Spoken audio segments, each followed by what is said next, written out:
Good morning and welcome to the Wednesday, October 27th, 2021 Strategic Planning, Information Technology, and Transportation Committee meeting. The time is 7:39 and I'll call this meeting to order. First item is to the approval of the agenda. Mr. Chairman, I'd like to add one additional item to the agenda. The Read With You Reading Buddy Program kickoff. Where would you like that? Whatever the pleasure of the chair. 3B. That's fine. 3B. All right. 3B will now be the Read With You program. And I'll make a motion to approve the agenda as amended. Second. All those in favor? Aye. Aye. Next item on the agenda is the approval of the minutes from the prior meeting. Motion to approve the minutes from the prior meeting. Second. All right, all those in favor? Aye. Aye. Next up on the agenda is the transportation update with Mr. Scott Denton.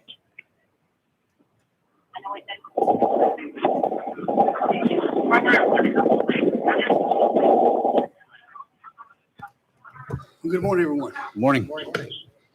Optimistic news to report from transportation.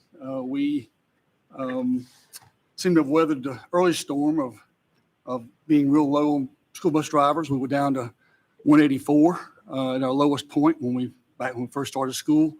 We're back to 197 now, so we've hired about 13 drivers. We have 22 more in the pipeline that are at some point in the training process. So I think the addition of the increase in wages has helped quite a bit. And I think I want to just stop for a second and say we appreciate that very much. I think the drivers appreciate it. The staff appreciates the implementation of the compensation study that was done last week. And so I think that's having an impact and that's positive. We're still not there yet. We have a goal, kind of an internal goal of trying to get back to 220. That's what we routed 220 buses this year. And we have an internal goal in our minds to get at least 220 drivers on board. We're hoping to be able to do that sometime around the holiday time frame. But right now, with the way training is and the way the length of time it takes to get training provided, I don't know if we'll make that goal by the holidays or not. But and of course, every time you get a person that applied, I mean they follow through and we get them to be employed. So hopefully we get the majority of those folks on board. And we ran some statistical numbers. We're at a 91% arrival percentage on time or early in the mornings. That's not really What was that percentage? 91%, according to the report that we run out of our GPS system. Now, skewed a little bit because you've heard me talk about being a pattern business many times. This thing is, when you split routes, you can't track those buses. Okay, so I don't know how accurate the number really is. I usually always go on the number of phone calls we're getting, and from parents. Complaints you make. Well, okay, well, we could say it that way too. And I think our phone calls have gone down tremendously from when school started. I think as our service improves, we're facing another challenge, and that is that we'll have to. Parents will put their kids back on buses when they may have chosen to drive them to school, and so we may have some capacity issues we have to deal with. So it's almost like starting school over again when you improve your service, because then everybody says, okay, it's fixed now. We're going to add our kids back. We've done a student count. It's due November 15th. We're in the midst of compiling that information now. And early projections would be in the 20,000 range, give or take a few.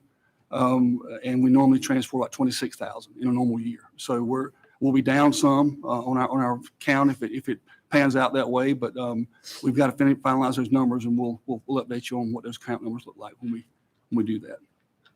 How has efficiency ratings and funding, has any of that changed due to COVID or? So part of the formula is the student count. Right. DPI has not yet decided if they're going to use the student count that we're doing now, because I think they realize it's going to be less than what we've had in past years. Right. So they want us to go ahead and do the count now. They may do another one in the spring to see if it improves any. Of course, the COVID numbers countywide, statewide have been going down sharply in the last couple weeks. And so that's favorable. Hopefully that means that we have more people riding and more kids coming to school and more employees here and all that. So, we don't yet know how it's going to be used, Mr. Morial, but we'll know that as time advances and they have a chance to analyze the data. Okay. We don't really see an end right now to consolidated stops and some of our double runs. That's just, as you know, we put that in place a couple of years ago. We've had to really double down on that effort this year, and just because we had so few drivers. And I think one thing to mention, we really try to be consistent. I know that doesn't make people happy sometimes. We said no a lot to people this year about making additional stops and doing things we traditionally might have done. Mm-hmm. But at the same time, it has allowed us to operate, I think, a lot more consistently on our arrival times and our pickup times and that kind of thing. I listen to the radio just about every day, and I can tell you we still split things. We still have call outs to deal with and those sorts of things. And so it is a shell game every day, continues to be.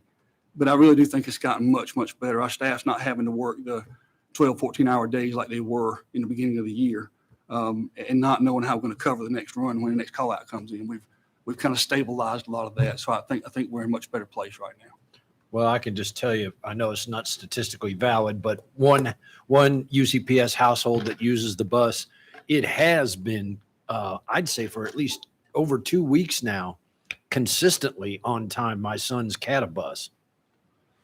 That's good. And he loves it. That's good. Want to give you a couple other things real quickly that we're working on.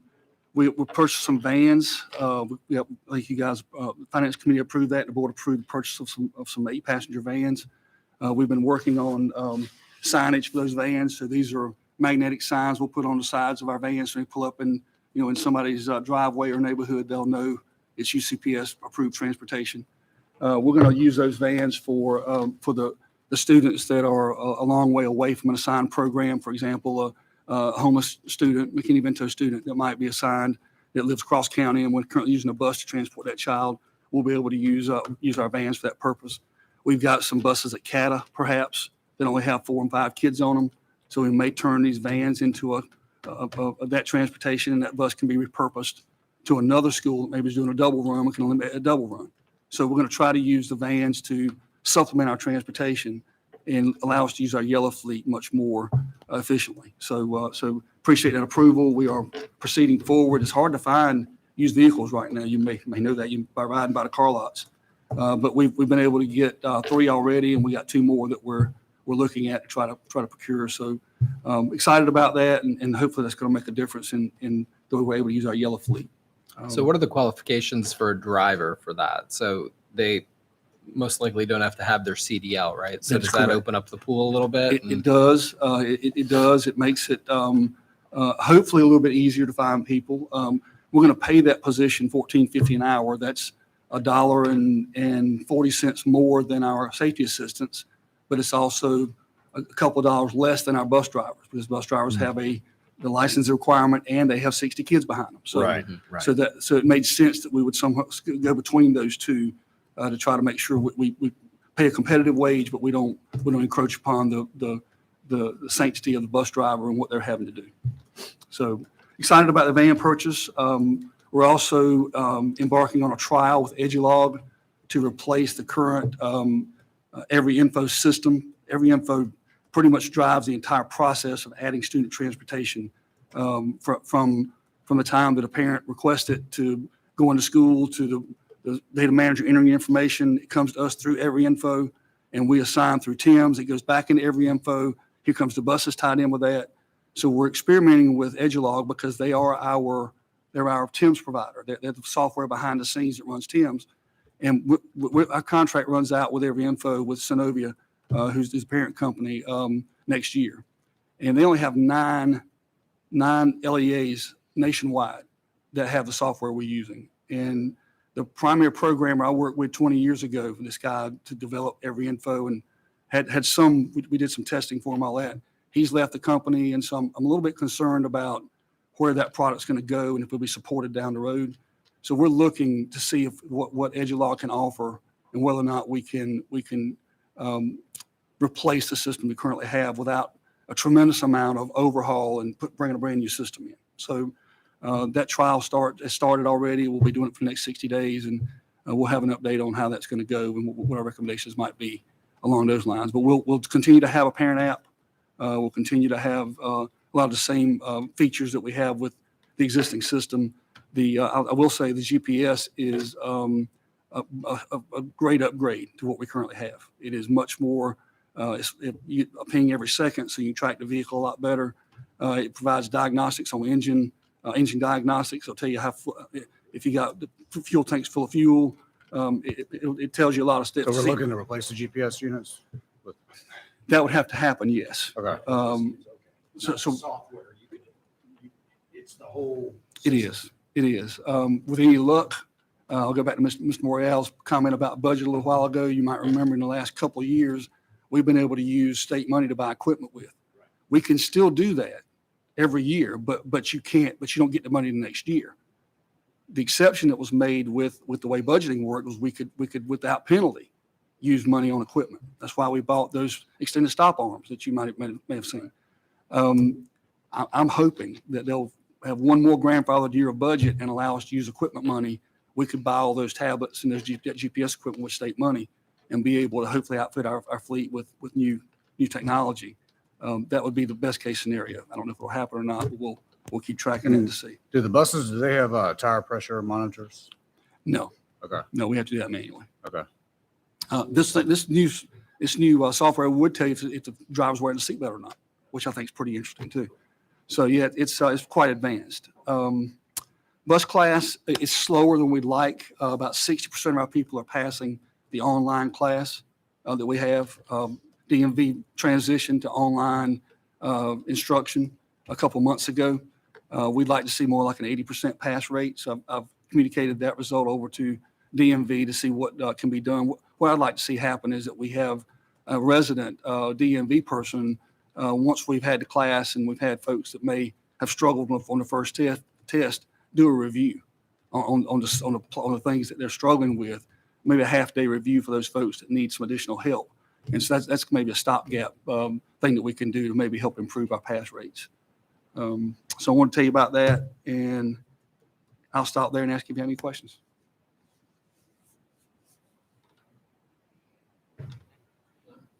Again, thank you all for the pay increases on behalf of our folks. That I think it's working, and our folks are very, very appreciative, and I personally am too. So thank you for that. Thank you. Have a good morning. All right. Next item on our agenda is the program evaluation update with Dr. Jonathan Tyson. Morning. Good morning. Morning. All right, good deal. So good morning, and as always, when I come before this group, we're going to share a few items for the SPTT committee related to program evaluation. At the end of our summer learning camp, we asked Hanover Research to conduct a program evaluation in the form of a survey so we could gather feedback, so we could determine really best practices from what, took place this summer and really some lessons learned moving forward. So I've got a brief PowerPoint that I've put together that just highlights kind of the one-page document. You have the official document from Hanover that they put together. And I really want to just, share a few items. Of course, the overview of the survey, it was designed by Hanover. You can see there were really 6 sections: resources and environment, student, staff perspective, student outcomes, instructional practices, and staff support. We had 1,903 responses. And really, we wanted to make sure that we targeted students that attended in grades 3 through 12, parents that had students who attended, and of course, then staff members who worked in this summer learning camp. So I'm going to highlight. Yeah, just a quick question. That 1903, like what percentage of that from however many students? So you can basically think approximately 1,000 students, and then 50-50 for the parents and the staff members from that point forward. So relatively 1,000 students, and then 450 staff and 450. So the number of respondents versus the number of attendees that we had in the summer. Oh, program. okay. How many do we have in the program? Approximately 6,000. 6. Okay. Students. Correct, yes. And how many staff? That's a fluid number because some worked a Yeah. couple weeks and then some came back and worked the first session and the second section. Some worked all the way through. I'd say approximately, and this is best guess, 350 total. Okay. Do you know of that 6,000, how many were invited to participate versus chose to participate? I do not have that answer. It would have went to everybody though, right? So it was basically students who were deemed at risk. Right. But your question was how many Well, were how offered the many, opportunity to respond? of Oh, the for ones the we sur- identified. For the how many- survey.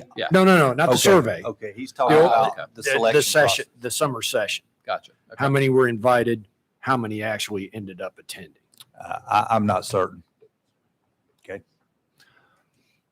So as we move in, I've got really three key takeaways that I've highlighted from what Hanover has produced. And the first, of course, you can see the elementary students, they regard this program effectiveness more highly than middle and high school students. You can see in these three keys or three questions, you can see with the first one, provided enrichment and fun learning activities, of course, 89% there at the top for the elementary respondents, and then it slides back to 64% for the high school. That's really kind of the key trend that you'll see throughout, that there's, comparatively the elementary students and staff members, have higher takeaways than do the middle and the elementary across the board. You can see there at the bottom, we had a focus to provide SEL support through this program this summer. And you can see, the elementary there at 85%, all the way back through 57% for the high school. I think it's key as we look at these results today and we talk about these results, understand the focus at the high school was credit recovery, as well as earning credits where students were behind towards graduation. So really a little different focus at the high school level rather than the elementary and the middle school level. Could I ask, SEL has become such a broad term these days. Could you help drill down on what aspects of SEL were involved in the summer program? Right. Well, each site, we hired a counselor to be in the building and work with the students. And we, of course, wanted them to be working with the students, whether it be classroom lessons or just meeting with students that were deemed in need. But basically, we expected all of our counselors that worked this summer to work with students on an individual or a group basis, not to be in an office, of course, handling paperwork or different activities such as that. We wanted them with the students, working with students and meeting the needs. I would be very curious to find out what data you collected as far as, let me see how I want to put this. What they experienced in working with these 6,000 students. What types of stresses did they find? Was it a COVID-related thing? Did they notice a deterioration in social skills due to the isolation? Or was it just everyday stresses that our students, not just on the summertime, are going to experience, that throughout the school year?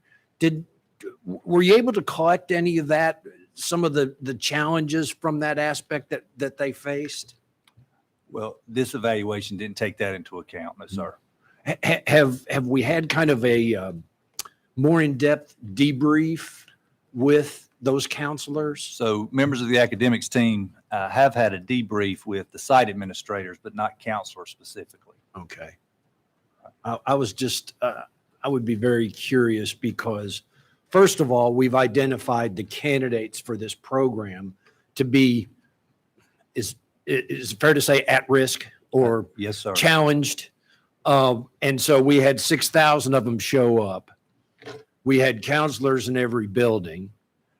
I would be very interested in knowing what they were dealing with, what kind of progress they feel like they made, and the end result. Because if we're after more than just trying to catch them up academically, and we're dealing with issues, I'm sorry, I don't mean to be pointing at you. I'm pointing at the screen. I would like to know the end result or what from the start to the finish, how we were able to make, if we were progress in that area. Does that make sense? Yes, sir.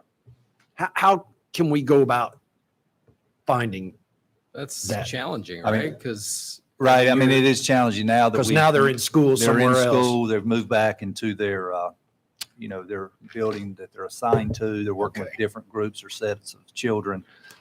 It would always be the expectation when we hire school counselors for any program, but a program such as this, that they offer another layer of support to the students, but also to the staff members, just so they have additional resources. Okay. And this is from the student's viewpoint, the student's response. Right. We're getting ready to go into the second key finding where I highlight the staff members' response. Okay. So as far as the program evaluation goes, though, like for us to look at it as a school district, right? Right. Were there neighboring counties that did not offer such a program? Like we use maybe our results, our student test scores this year Right. in relation to some of those other counties that didn't offer it, maybe some that were our size that. Well, I believe every LEA had to provide Okay. summer learning camp in some form or fashion through an application-based process with the state of North Carolina. Then it was approved, and then of course every LEA had to provide something to mitigate, of course, an Right. offset Learning loss. Well, learning loss. Right. Right. That's the term we've heard frequently. Okay. And we don't know if will be required or there will be funding to optionally offer it next year. So there is going to be something offered this summer, but we're kind of in the developmental stage. We do Okay. think it will be scaled back, but I think it's important for us to have these lessons learned as we prepare and I put agree. together something for the future, especially if it's a scaled back version where we can only offer it to limited or a more limited set of students. Now, while we're on students, as far as the actual learning, is there, I assume at the beginning you have the end of school year results for those students. So you kind of, there's your baseline of where they're coming from. Right. And there's sufficient academic testing at the end of the program to measure the progress. Is that correct? So at the end of the year with the EOGs. No, like- the end of the program, end of the summer program. So really, there were two metrics that we could point to, and that I have highlighted here in my notes. Of course, we have students that have yet to meet Read to Achieve in the third grade. Of course, they haven't met reading proficiency by the end of the school year, so they would traditionally be provided summer reading camp. That was a component of this. Right. So of those students that had yet to meet reading proficiency, they then took the Read to Achieve assessment at the end of reading camp. We had approximately 10% of those students that had not yet previously achieved reading proficiency throughout the school year at the end of the year with the EOG or with the Read to Achieve assessment that then were able to earn reading proficiency. Those Okay. students then, of course, that do not achieve reading proficiency through Read to Achieve and in the summer, they go back and they had an opportunity to participate by November 1st in the Read to Achieve assessment for really a final time. Okay. And so then also when we look at the high schools, and we really were talking about earlier about being focused on credits. And so I asked a member of Mr. Parker's team to run us the results of how many high school credits were earned through summer learning, whether it be credit recovery or new face-to-face credits. And the number she provided for me yesterday was 1,338 credits were earned over the summer for high school students. So that's significant. I mean, that's students that were behind and were able to make some progress towards either being promoted to the next grade level or towards graduation. What percentage was that? So Or what? it was not a percentage. It was 1,338 credits that were earned Okay. over the summer. Of how many students in the high school approximately? I don't have that number. Okay. So what about middle school students or elementary that it's not a reading issue? How did we measure academic progress for them? Well, it would have been based on the teacher assessments that they would have provided. And of course, there was really a focus at the elementary and the middle school level with this program with re-engagement in the academic program, fun learning activities, just to get the kids reacclimated But it would be up to the teacher and their assessment in the classroom, because there was nothing state assessed at the end of summer learning Gotcha. other than the read to achieve, which I referenced earlier. All right. And of course, the EOCs, a few EOCs that we took at Okay. the high school level. All right. So key finding 2, we can look here at the teacher's perspective. And of course, I've got a few key indicators here on the screen for you to look at. And I think it's important at the top, my students have an improved understanding of their summer learning camp courses. And you can see between 74 and 84, I think that's a positive return there. But then as you look at the bottom and the key indicator at the bottom, they have mastery, of course. We have much less of a return. But one thing that I think is important is the teachers at the elementary level, the middle school level, and the high school level believe that their students are more prepared to start school in the fall based upon their experiences, with 78% at the elementary level, and then 63% at the middle school and 64% at the high school level. So I think that's really the goal, is to provide them opportunities to, what we would say, mitigate learning loss or close academic gaps that had been created. And I think that was the purpose here. The final key takeaway that I have in this presentation that you can see that Hanover really highlights was the overall satisfaction with the summer learning camp. And you can see there 74% were either somewhat satisfied or completely satisfied with the experience that they had. Hanover provided a few recommendations for us as we talked about planning for this summer and even the scaled back version of what we will have this summer. But I think ensure the SEL focus across all grade levels. I think we talked a little bit about that, but Hanover highlighted that in their report. But I think that's specific to the high school level when we're so focused on credits and credit recovery. Of course, we need to make sure that we ensure the SEL focus across all grade levels and include the high school there as well. Explore opportunities for differentiation, especially at the high school level. So the fun learning activities were elementary and middle based, much more so than at the high school level. Of course, we wanted to re-engage them, but really, as you can see from the numbers of credits that were on, we were very focused on getting kids credits to matriculate towards graduation. And then finally, one takeaway from the teacher's perspective, we need to provide more time so they can plan and collaborate either on the front end or during the school day so they can be better positioned to deliver content and instruct the students. On the last point, Okay. One of the key findings from the summary, many teachers report a lack of sufficient resources. Now, resources to me could mean they didn't have enough pencils, or it could mean they didn't have enough training, or the building was too small, they didn't have enough desks.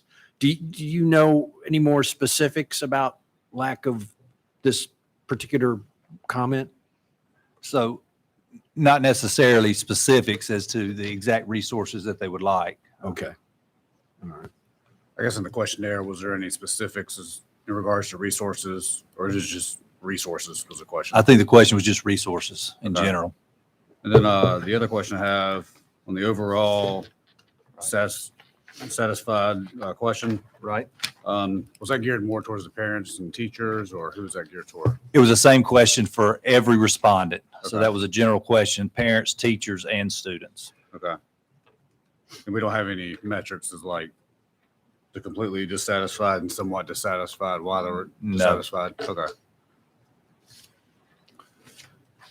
How did we, I'm going to ask you a very general question, and then I'm going to ask you how we measure it. Okay. Was this program a success? And what were our metrics for saying, yeah, it was a success, it was a moderate success, oh boy, we need to go back to the drawing board? What did we hope to achieve to say this really had an impact? So I'm not certain I'm the best position to answer that Okay. question for the entire district. I would say, No from no pressure, but from Yeah, my perspective, I would say it would be a success. And the one thing that I would say was an overarching goal was re-engagement for students that we had, had struggled with, and provide them an opportunity to re-engage in the just overall educational climate of the schools, have access to the schools, have access to high quality instruction, And also, I think a huge success is the number of credits that the students were able to earn that they had previously lost. Because without those credits, I mean, we'd have kids that were further behind trying to make those up during this school year, which would be a real strain on our schools. So based on the number of credits, based on the percentage of elementary students that met Read to Achieve, of these 1,903 students that were involved in the program and involving the other components that were provided, we feel like this was a value. Well, I mean, To a 74% satisfaction rating, I would say, I mean, 3/4 of the people that responded to the program evaluation in the form of the survey were happy or pleased with the program that we offered. Do I think there's room for improvement? I think with anything, there's room for improvement. And of course, that's one of the reasons we wanted to dig into this a little bit, because we know there will be an expectation this upcoming summer, although it will most likely be very scaled back. I'm just going from this, another comment in the summary from Hanover, the survey, Okay. that although students have experienced learning gains through the summer program, many do not yet demonstrate content mastery. Relatively few teachers across grade levels agree that students mastered the content they were supposed to learn 47 to 59% of the time. Right. Yes, sir, Mr. Sides. That's highlighted here on the screen. It's the bottom indicator. And just, mastery would mean they're Right. on grade level. And we recognize there were some. Yeah. Well, I understand, because we Right. don't have a baseline. We've never done this before. So you don't have an expectation of what, we don't know if the 10% we've helped Read to Achieve is great, or if it's, we should have done better than that. You really have to have some kind of baseline to judge the success of a program, correct? I mean, when you crunch numbers, you got to know, okay, here's where we're starting from. And this is where we're basically starting from, right? Correct. And this would be the baseline for our full delivery of our summer learning camp. So I'm going to call it a success for 1,900 students. Challenge was, one of the challenges, I think you all agree, we identified 6,000 at risk. And maybe even that was even a pared down number. I don't know. So we only were able to, for whatever reason, have an impact with significantly less than what we identified. So that to me is a takeaway as well. How do we reach those others that either transportation challenges, family, dynamic, whatever, couldn't or weren't involved, but we've identified that they could have used it. How do we get to them? Is that fair to say that's one of your takeaways as well? Yes, sir. Thank you. Anything else? Anybody have any more questions? Yeah, I think we grilled them enough. All right. Thank you very much. Appreciate it. Next on the agenda is item 3B, the Read With You program. And Yes. that will be with Mrs. Stalbert. Good morning. Good morning. So, Read With You is coming back. We stopped Read With You in March of 2020. And of course, when schools closed, that was a challenge. Last year, we had a school that did a pilot program through a virtual standpoint.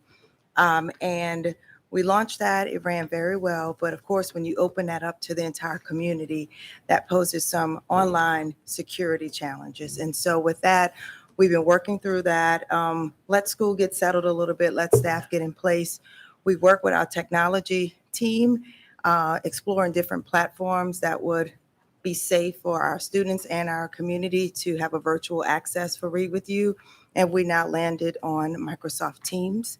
And so we had to pilot that with a few folks to make sure that they were able to test it. It works well for folks who are not in the district. And so we did that this week. And so now we're moving forward, and hopefully we'll launch Read With You next week to the public. Same criteria apply volunteers have to go through a background check, even if they're doing virtual or in person. They have to sign up through our volunteer portal. Information will then be sent to the volunteer coordinators at each school, and then they'll be able to get started. But we had to go through those things and test and make sure everything was right, because this is new to us with the virtual aspect of Read With You.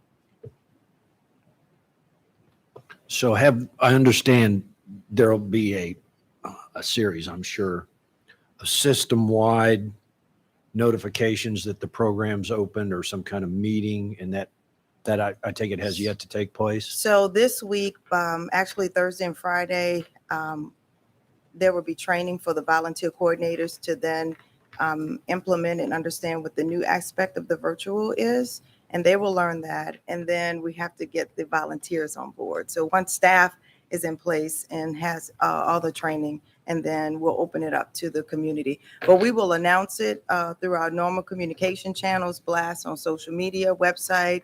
We're going to send an email to all volunteers that are in our database currently to let them know that a virtual or an in-person option is available.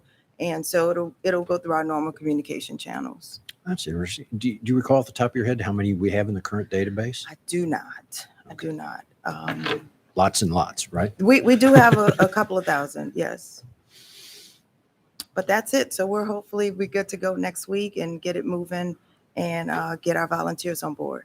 And the reason I brought this forward, the ladies in my office have decided they want to volunteer at Indian Trail Elementary. So that's how I discovered it had how it was changing for the year, and asked to hire about the questions about the rollout. So. And we're happy to have them. So thank you. And I did get approved as a volunteer to everyone's relief. Thank you. Thank you. All right, next item on our agenda is the technology update with Mr. James Parker.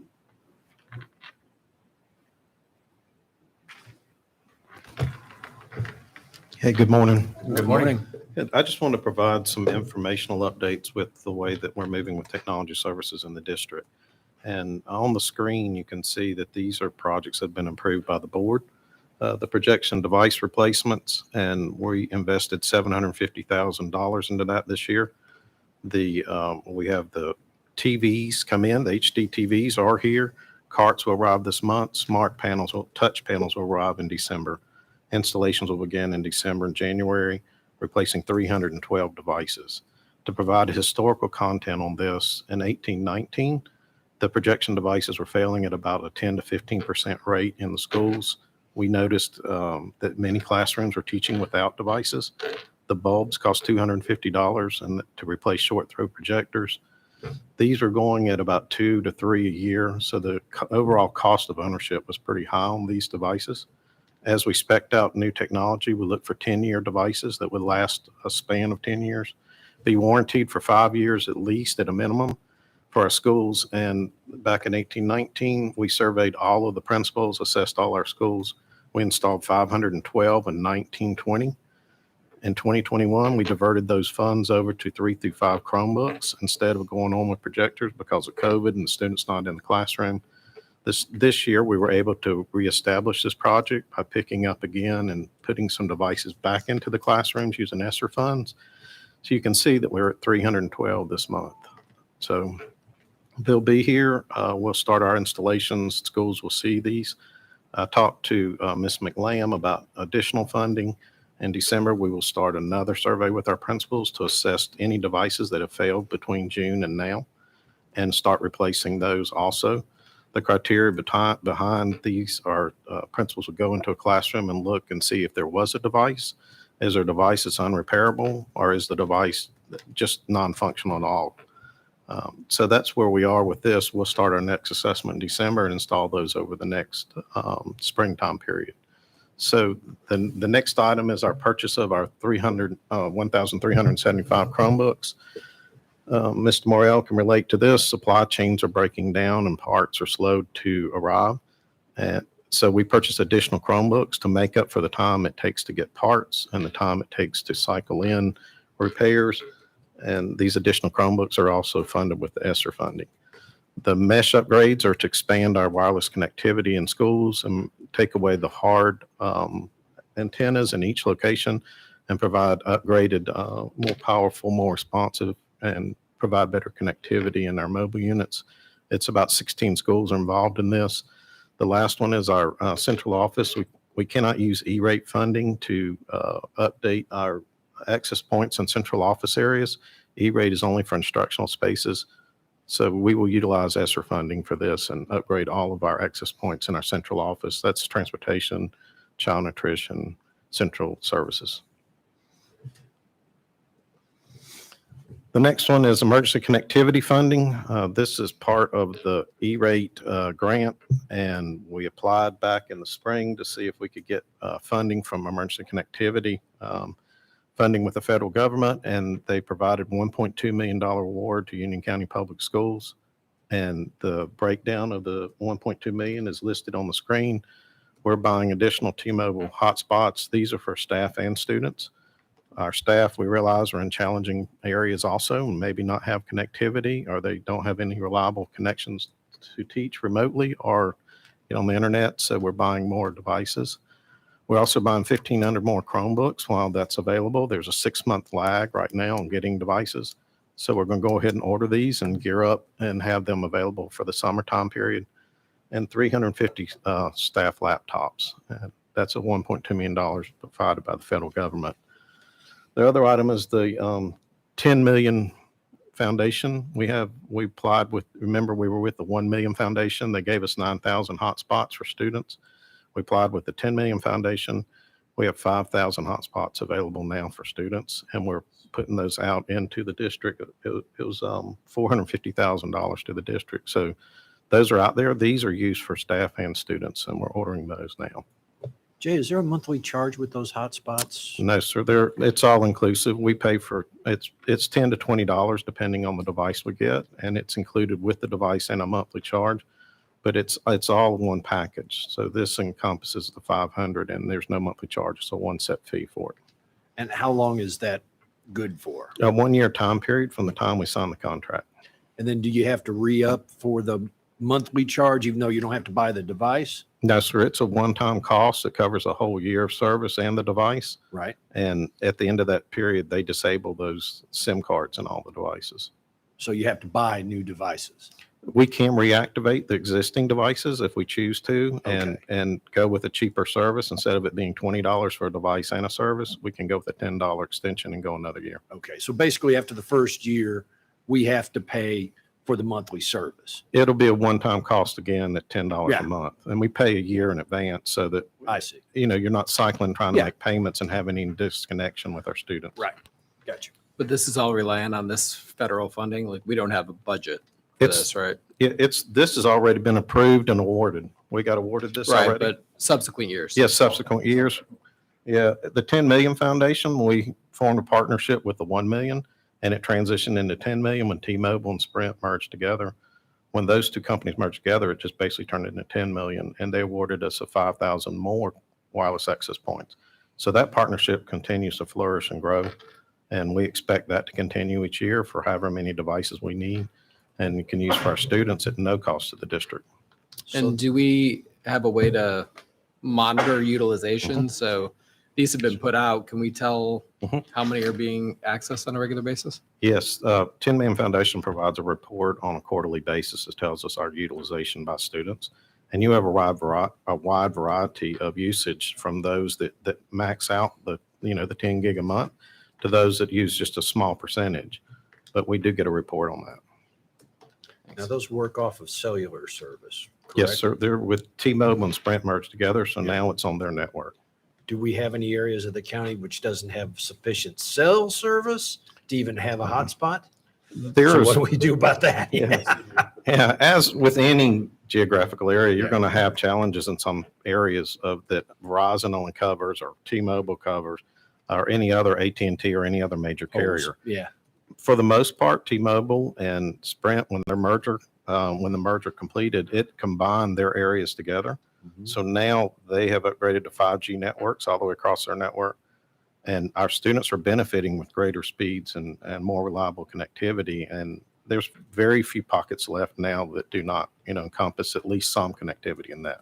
Excellent. So what's the cost per unit on those for 1 year? They're basically free for us as a district. The 10 Million Foundation provides Yeah. them free. These right here are $10 if we're extending the coverage, and $20 if we buy a device and have a year of coverage per month. Okay, so I guess like 182 divided by 500 would be the cost. Yes, sir. Okay. That covers the cost for the entire year, and they're activated now. So if our students need any of these devices from the 10 Million Foundation, we have shipped 25 to every school so they could immediately be dispatched.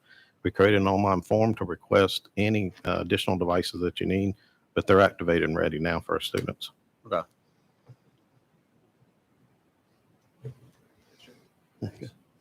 And the last item that's on the agenda is the Lenovo Lease. Those devices that you're holding, Mr. Sides and Ms. Morris, is the 570s, the L570s. And back in 17, 18, we issued those out. We do a 5-year recycle of these devices. They'll come up next year as far as our 5-year refresh. It's capital funding. It's about $3.2 million is what we paid back in 17, 18 for 3,200 Microsoft operating system PCs. And we will come back again, and we're looking to see if it may be capital funding or other means of replenishing and recycling our staff back up with newer devices. Almost in all cases, except for the projection devices, we've established a 5-year refresh on our devices, so that way it can be projected, and you can also plan for it, and the county can know that we're coming back asking for more capital.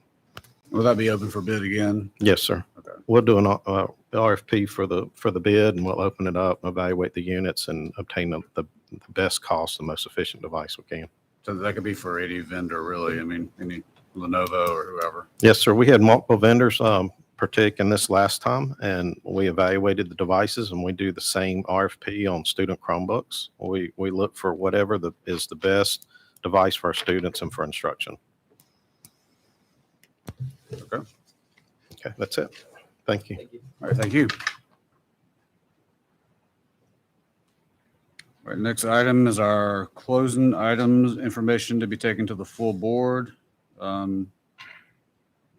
don't think we have anything to take to the full board. There's no decisions to be taken, but we'll put the program evaluation Okay. document in the FYI section of the board material, so the whole board will see that. Okay. And our next meeting is scheduled for November 24th, 2021. Is that That's right. Yeah, I think- Thanksgiving. Thanksgiving? So we might switch out. Yes, it's just before, so that's the current date, but we'll probably look at hopefully not having a meeting in November. We'll see if Okay. there's anything to be decided. We'll leave it on the calendar for now. We'll change it if needed. But I know that's a bad day for me. So, all right. Motion to adjourn. All right. Second. All right. All those in favor? Aye. Aye. We are adjourned.